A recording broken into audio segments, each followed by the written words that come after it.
Bismillah, Assalamualaikum warahmatullahi wabarakatuh. Apa kabar anak-anakku kelas 9?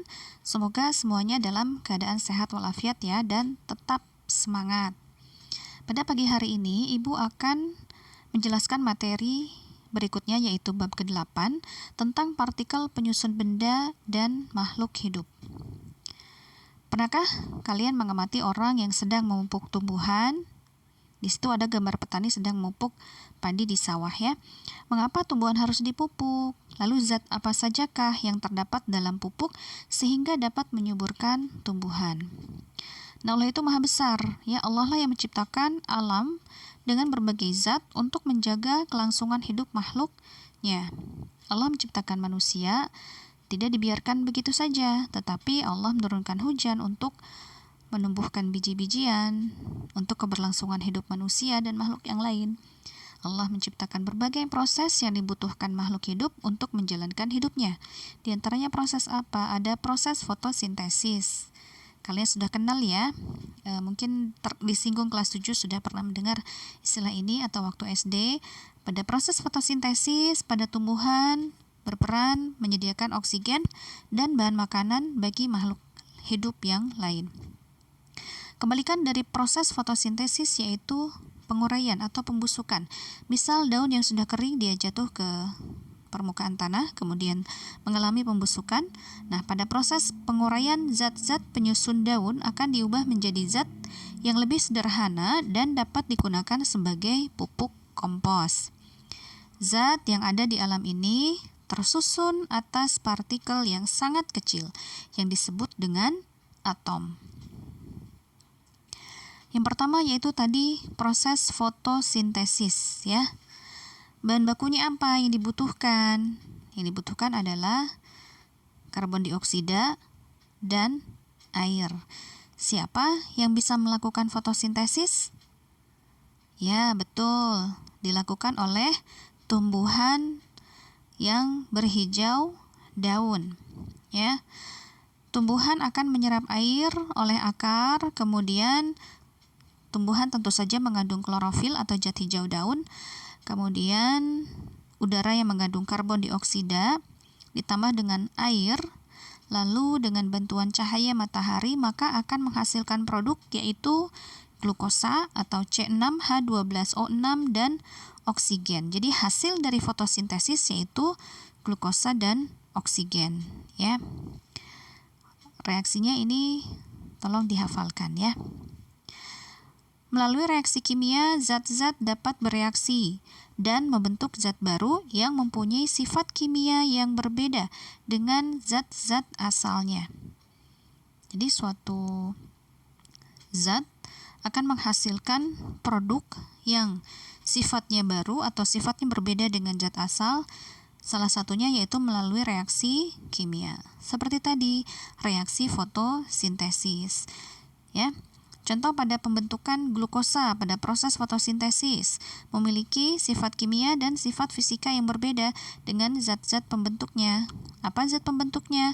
Yaitu karbon dioksida dan air. Hasilnya apa? Hasilnya adalah glukosa. Itu berbeda. Sifat fisiknya berbeda. Glukosa berbentuk kristal, sementara karbon dioksida berbentuk gas, air juga membentuk zat cair. Dua atom atau lebih yang bergabung melalui proses kimia akan membentuk molekul. Kita lihat di situ ada gambar atom C, kemudian mengikat dua atom O melalui ada yang disebut dengan ikatan kimia. Apa itu ikatan kimia? Ikatan antara dua atom dalam molekul. Pada molekul CO2 terdapat satu atom C yang mengikat dua atom O. Jadi, pada molekul CO2 terdapat dua ikatan kimia antara atom C dan atom O. Sekarang kita lihat tentang partikel. Apa itu partikel? Partikel adalah bagian terkecil dari suatu materi yang masih mempunyai sifat seperti materi itu. Contoh adalah partikel air. Nah, kalau dibagi lagi maka partikel ini ada 3 jenis yaitu atom, molekul, dan ion. Atom adalah bagian terkecil dari suatu unsur yang masih memiliki sifat unsur tersebut. Contoh oksigen, simbolnya adalah O. Kemudian besi, simbolnya adalah Fe. Ini simbolnya Fe harusnya ya, F besar, E kecil. Kemudian molekul. Molekul adalah gabungan dua atom atau lebih melalui ikatan kimia tertentu. Jadi kalau atom tadi berdiri sendiri, misalnya oksigen adalah O, besi Fe, kalsium Ca, ya. Sedangkan molekul dia gabungan antara dua atom atau lebih. Nah, molekul ini dibagi menjadi dua, yaitu ada yang disebut dengan molekul unsur dan molekul senyawa. Molekul unsur adalah gabungan atom sejenis, artinya sama jenisnya. Contoh, atom oksigen. Ada dua, maka digabung menjadi O2, sejenis ya. Jadi atom oksigennya ada dua. Kemudian atom hidrogen, yaitu H2, artinya dua atom H atau dua atom hidrogen. Sedangkan molekul senyawa adalah gabungan atom yang berbeda jenis, yang tidak sama jenisnya. Contoh air, H2O. Di sini ada dua unsur atom, yaitu ada atom H dan atom O. Sama jenis atau berbeda jenis? Jelas berbeda ya. Yang satu atom H, yang satu atom O berikatan membentuk molekul senyawa yang disebut dengan H2O atau air. Begitu juga CO2. Di situ bergabung satu atom C dan dua atom O berikatan membentuk molekul senyawa yang disebut dengan molekul karbon dioksida. Bisa dipahami ya perbedaan antara molekul unsur dan molekul senyawa. Kemudian yang ketiga yaitu ion. Ion adalah atom yang bermuatan listrik. Jadi ada muatannya. Contohnya Na. Dia bermuatan positif 1, maka ditulis Na+. Cl atau klor, dia bermuatan negatif 1, maka ditulis Cl-. Nah, untuk ion nanti akan kita bahas insya Allah di bagian yang kedua. Sifat suatu materi menjadi berbeda jika apa? Apabila kandungan zat berbeda disebabkan oleh senyawa-senyawa dan unsur yang juga berbeda, serta jumlah dan jenis atom berbeda. Jadi kenapa sih suatu materi ini menjadi beda? Karena senyawa dan unsurnya berbeda, jumlah dan jenis atomnya juga berbeda. Apalagi yang berbeda? Yaitu susunan molekul dan jenis ikatan dalam materi tersebut, sehingga suatu materi menjadi berbeda. Kandungan zat berbeda disebabkan senyawa-senyawa dan unsur yang juga berbeda, serta jumlah dan jenis atom berbeda. Misalnya di sini ada molekul air dan molekul glukosa ya. Air atau H2O tersusun dari dua atom hidrogen dan satu atom oksigen. Jadi jenisnya berbeda ya. Sedangkan glukosa atau C6H12O6 tersusun dari 6 atom karbon, 12 atom hidrogen dan 6 atom oksigen, sehingga memiliki sifat yang berbeda antara kedua jenis benda ini ya, karena memiliki senyawa dan unsur yang berbeda serta jumlah dan jenis atom yang berbeda juga. Perbedaan susunan molekul dan jenis ikatan dalam materi tersebut ya. Kita lihat di sini ada dua benda, yaitu antara kentang dan kayu yang dibuat menjadi pensil ya. Pada kentang dia mengandung amilum. Pada kentang tersusun oleh rantai panjang glukosa. Sedangkan pada kayu dia mengandung serat selulosa yang tersusun oleh rantai panjang glukosa. Jadi sama-sama dibentuk oleh rantai panjang glukosa, tetapi mengapa sama-sama dibentuk oleh rantai panjang glukosa, namun kentang bisa dimakan tetapi kayu tidak bisa? Kenapa? Karena ikatan kimianya berbeda. Pada kentang, maka rantai panjang glukosanya memiliki jenis ikatan alfa 1,4 glikosida, sedangkan kayu memiliki ikatan beta 1,4 glikosida ya. Perbedaannya adalah apa tadi? Perbedaannya adalah ikatan yang menghubungkan antara glukosanya yang berbeda. Sekarang kita masuk ke atom dan partikel penyusunnya. Kita berbicara tentang atom ya, yaitu yang pertama tentang partikel subatom dan yang kedua yaitu kita akan mengenal tentang nomor massa dan nomor atom. Yang pertama partikel subatom. Atom tersusun atas partikel subatom. Apa saja partikel subatom? Yaitu proton disimbolkan dengan huruf P kecil. Proton ini bermuatan positif, kemudian neutron disimbolkan dengan huruf N kecil. Neutron ini netral, artinya tidak bermuatan. Kemudian elektron disimbolkan dengan huruf E kecil. Elektron ini bermuatan negatif. Nah, proton dan neutron dia membentuk inti atom atau berada pada inti atom. Sedangkan elektron dia menempati kulit-kulit atom mengelilingi inti atom. Nah, di sini ada gambar model atom helium ya. Di bagian tengah atau bagian inti tadi tersusun oleh atom proton dan neutron. Proton yang berwarna hijau ya, sedangkan neutron yang berwarna merah. Kemudian ada orbit mengelilingi inti atom, yaitu apa? Elektron ya. Jadi elektron ini berada di kulit atom. Tentang teori model atom telah diteliti oleh sekitar 5 ya. 5 sehingga lahir 5 teori atom. Yang pertama adalah John Dalton, kemudian Joseph John Thomson, Ernest Rutherford, Niels Bohr, dan model atom modern atau mekanika gelombang. Kita lihat satu persatu tentang teori atom yang dikemukakan oleh Dalton atau John Dalton. Menurut beliau, atom merupakan bola pejal dan merupakan bagian terkecil yang tidak dapat dibagi-bagi lagi. Lalu setiap unsur terdiri atas atom-atom yang identik satu sama lain, artinya sama menurut Dalton. Atom-atom dari unsur berbeda adalah berbeda. Atom-atom dapat bergabung membentuk molekul. Nah, teori model atom Dalton ini terkenal dengan teori bola pejal, ya. Jadi seperti bola. Kata beliau seperti itu. Bagian terkecil yang tidak bisa dibagi-bagi lagi. Kita lihat di sini yang gambar bawah ya, gambar 3. Atom-atom unsur X, kemudian atom-atom unsur Y. Ketika bergabung antara unsur X dan unsur Y, maka akan membentuk molekul dari unsur X dan Y.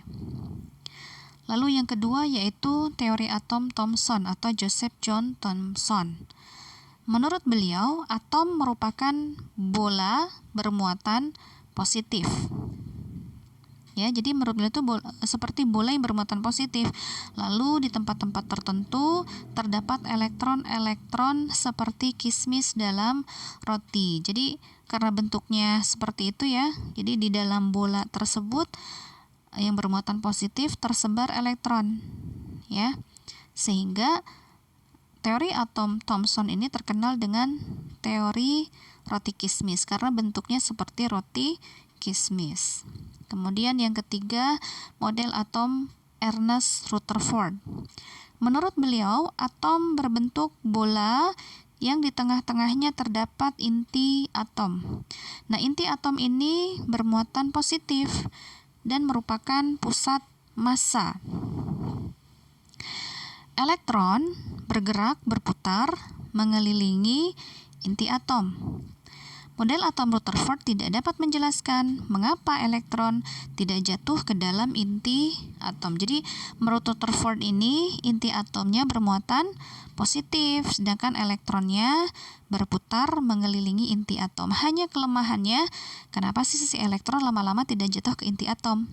Ya, padahal mungkin lama-kelamaan energi yang dimiliki oleh elektron ini habis dan bisa jatuh ke inti atom. Nah, beliau tidak bisa menjelaskan fenomena tersebut ya. Kemudian yang keempat, ini yang keempat maksudnya ya, teori atom oleh Niels Bohr. Menurut beliau, atom terdiri atas inti atom yang menjadi pusat massa atom dan pusat muatan positif. Elektron bergerak mengelilingi inti atom pada lintasan tertentu atau orbit yang disebut dengan kulit atom. Selama elektron bergerak mengelilingi inti pada orbitnya, elektron tidak memancarkan atau kehilangan energi. Elektron bisa berpindah dari satu lintasan ke lintasan lain dengan menyerap atau memancarkan energi. Jika berpindah, maksudnya jika elektron berpindah ke lintasan yang lebih tinggi, maka elektron akan menyerap energi. Sedangkan jika elektron berpindah ke lintasan yang lebih rendah, maka elektron akan memancarkan energi. Jadi kesimpulannya untuk model atom Bohr ini dia lebih lengkap ya. Tetap inti atomnya bermuatan positif, kemudian di sekitarnya dikelilingi oleh elektron yang menempati kulit-kulit atom. Ya, di situ ada kulit atom dinamakan K, kulit atom yang pertama huruf K, kemudian kulit yang kedua L, selanjutnya M, selanjutnya N. Nanti untuk teori kulit atom, kemudian nanti si elektron akan bisa berpindah dari kulit yang satu dengan kulit yang lain. Kalian bisa mempelajarinya di jenjang yang lebih tinggi ya, di bangku SMA.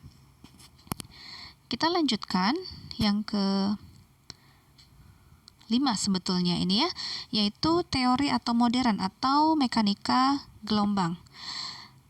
Atom terdiri atas partikel subatom yaitu neutron, proton, dan elektron. Proton dan neutron membentuk inti yang padat yang disebut nukleus atau inti atom. Jadi pada teori atom modern, inti atom itu bermuatan atau diisi oleh proton dan neutron. Kalau tadi sebelumnya hanya proton saja ya bermuatan positif, sedangkan ini proton dan neutron yang menyusun inti atom.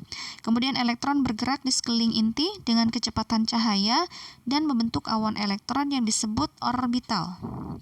Pada awan elektron tersebut, posisi elektron tidak dapat ditentukan. Ya, awan elektron ini pada gambar yang berwarna biru ya, seperti itu. Nah, lalu kita mengenal tentang nomor atom dan nomor massa. Nomor atom dan nomor massa ini merupakan identitas suatu atom, ya. Apa itu nomor atom? Nomor atom adalah nomor yang menunjukkan jumlah proton dalam inti atom. Contoh, unsur helium atau He memiliki jumlah proton sebanyak 2. Maka nomor atomnya adalah 2. Seperti tadi ya, maksud dari nomor atom itu menunjukkan jumlah proton dalam inti atom. Jadi bila suatu atom protonnya 2, maka nomor atomnya adalah 2. Bila suatu atom jumlah protonnya sama dengan jumlah elektronnya, maka atom tersebut bersifat netral. Netral artinya tidak bermuatan. Bila jumlah elektron tidak sama dengan jumlah proton, maka atom tersebut bermuatan listrik yang dikenal dengan ion ya. Nah, ini rumusnya. Jadi nomor atom ini adalah sama dengan jumlah proton atau sama dengan jumlah elektron. Artinya nomor atom ini menunjukkan jumlah proton atau jumlah elektron. Contoh, atom oksigen yang netral memiliki proton sebanyak 8 dan elektron sebanyak 8. Maka nomor atomnya adalah 8. Jadi nomor atom 8, maka berapa protonnya? 8. Berapa elektronnya? 8 juga. Berikutnya yaitu nomor massa. Apa itu nomor massa? Nomor massa adalah nomor yang menunjukkan jumlah proton dan neutron dalam inti atom. Jadi nomor massa ini jumlah proton dan neutron. Untuk memudahkan penulisan nomor atom dan nomor massa suatu unsur digunakan lambang khusus. Seperti ini ya. Nah, ini tadi rumus nomor massa ini, nomor massa sama dengan jumlah proton tambah jumlah neutron atau P tambah N. Ini ada notasi lambang suatu unsur, misalnya X, kemudian atasnya A, Z. X ini artinya lambang unsur, kemudian A nomor massa, Z nomor atom. Ya. Nah, kesimpulan dari rumus sebelumnya, jadi nomor massa ini menunjukkan jumlah proton ditambah jumlah neutron. Jadi P tambah N ini merupakan nomor massa, atau nomor massa ini adalah nomor atom tambah jumlah neutron. Kenapa nomor atom? Karena sebelumnya nomor atom ini menunjukkan jumlah proton, jadi bisa ditulis juga nomor massa ini sama dengan nomor atom tambah jumlah neutron. Bagaimana cara mencari jumlah neutron? Maka neutron sama dengan nomor massa kurang nomor atom. Ya, kalau dinotasikan, maka nomor massa atau A itu sama dengan Z ditambah N. Z itu apa tadi? Nomor atom atau jumlah proton ditambah neutron, atau N sama dengan A kurang Z.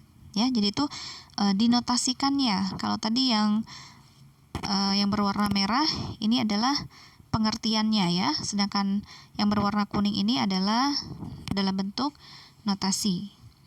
N ini adalah jumlah neutron ya. Jadi tidak usah bingung, dipelajari pelan-pelan ya. Jadi cara mencari neutron ini adalah A kurang Z atau nomor massa dikurangi nomor atom ya, seperti itu. Contoh, perhatikan penulisan lambang unsur berikut. Yang pertama yaitu unsur Cu atau kuprum, atau dalam bahasa Indonesia disebut tembaga. Di bagian atas ada nomor 64, bagian bawah 29, artinya nomor massanya 64, sedangkan nomor atomnya 29. Atau ditulis tembaga memiliki A itu nomor massa sama dengan 64 dan Z atau nomor atom 29. Maka untuk mencari neutron, N sama dengan 64 kurang 29 sama dengan 35 ya. Kalau ada pertanyaan misalnya tentukan jumlah proton, tentukan jumlah elektron pada unsur tembaga tersebut. Karena nomor atomnya 29, berapa jumlah protonnya? Jumlah protonnya adalah 29. Elektronnya berapa? Elektronnya juga sama, yaitu 29. Kenapa? Karena nomor atom ini menunjukkan jumlah proton atau juga jumlah elektron ya. Tadi di depan sudah Ibu bahas. Jadi nomor atom sama dengan jumlah proton sama dengan jumlah elektron. Yang kedua yaitu perak. Perak memiliki nomor massa A 107 dan nomor atom Z 47. Maka neutronnya berapa? Yaitu 107 kurang 47, yaitu 60. Berapa proton dan elektronnya? Protonnya adalah 47 dan elektronnya adalah 47 ya. Yang ketiga yaitu kalsium, Ca, memiliki elektronnya 20, proton 20, neutronnya berapa? A kurang Z, yaitu 40 kurang 20 sama dengan 20. Demikian juga untuk atom karbon, memiliki E-nya 6, P-nya 6, kemudian N atau neutronnya adalah 12 kurang 6, yaitu 6. Bisa dipahami ya. Nah, ini adalah tabel atom dan partikel penyusun ya. Contoh misalkan Ibu tunjukkan nomor 1, ada atom H atau atom hidrogen. X-nya H, A-nya 1, Z-nya 1. Artinya atom hidrogen ini memiliki nomor massa 1 dan nomor atom 1. Tentukan jumlah elektron, proton, dan neutron. Elektronnya adalah 1 ya, karena Z-nya sama dengan 1. Protonnya berapa? Sama 1 karena Z-nya sama dengan 1. Berapa neutron? Neutron N sama dengan A kurang Z, yaitu 1 kurang 1 sama dengan 0. Seperti itu dan seterusnya ya. Mudah sekali, semoga kalian bisa memahaminya dengan baik. Kita lihat sekarang adalah logam berat. Semua unsur di alam sangat penting untuk kehidupan. Ada unsur yang berbahaya bagi tubuh manusia yang disebut dengan logam berat. Logam berat mampu bertahan di dalam tubuh sepanjang hayat. Bertambahnya konsentrasi logam berat dalam tubuh sepanjang waktu disebut bioakumulasi. Logam berat dapat menyebabkan berbagai penyakit seperti kanker, gangguan saraf, cacat pada bayi yang dilahirkan, bahkan mengakibatkan kematian. Ini adalah gambar ilustrasi Laut Minamata yang terletak di Jepang yang sudah tercemar oleh logam berat merkuri. Bagaimana itu terjadi? Tragedi Minamata di Jepang pertama kali diidentifikasi pada tahun 1956 di Teluk Minamata, Jepang. Minamata merupakan pelabuhan ikan, pabrik pupuk, dan senyawa kimia lain yang dalam prosesnya menggunakan merkuri atau Hg, hydrargyrum. Suatu ketika merkuri ini bocor dan masuk ke dalam lautan sehingga mengkontaminasi ikan dan hewan laut lainnya. Masyarakat sekitar yang mengkonsumsi ikan yang sudah terkontaminasi merkuri mengalami bioakumulasi dalam tubuhnya, terus menumpuk logam beratnya itu di dalam tubuhnya sepanjang hayat. Bioakumulasi ini menyebabkan keterbelakang mental, cacat lahir, buta, tuli, bahkan mengakibatkan kematian. Kejadian Minamata menjadi perhatian dunia agar lebih menjaga lingkungan dari pencemaran, terutama logam berat. Teluk Minamata akhirnya ditetapkan bebas merkuri pada Juli 1997 selama 41 tahun kemudian, dan warga sekitar dapat beraktivitas secara normal Itu semoga kita bisa mempelajari dari hal-hal yang sudah terjadi seperti misalnya yang terjadi di Minamata, Jepang ini. Semoga kita bisa menjaga lingkungan sekitar termasuk tidak membuang sampah, terutama limbah pabrik ke sungai atau ke laut Demikian yang bisa Ibu sampaikan, mudah-mudahan bisa dimengerti. Wassalamualaikum warahmatullahi wabarakatuh.